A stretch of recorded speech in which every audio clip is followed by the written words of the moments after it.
Today's video I'm going to show you how to transfer your money from SafePal to your Cash App. So let's get started.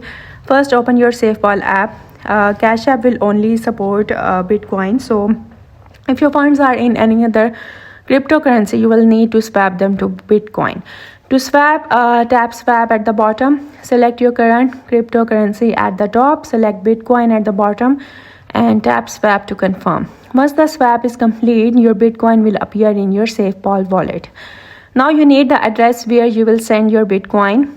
So open Cash App, then tap the bank icon at the bottom. Select Bitcoin, scroll down and tap deposit Bitcoin. Here you will see your Bitcoin wallet address. Tap copy to copy the address and go back to SafePal. Select Bitcoin, tap send and paste your Cash App wallet address into the recipient field.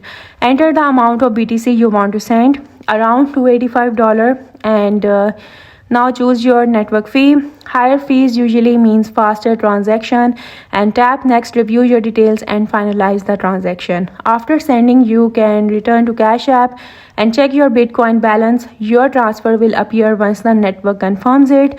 And that's it. That's how you can transfer Bitcoin from SafePal to Cash App. I hope you liked the video. That's it for today. Thank you for watching.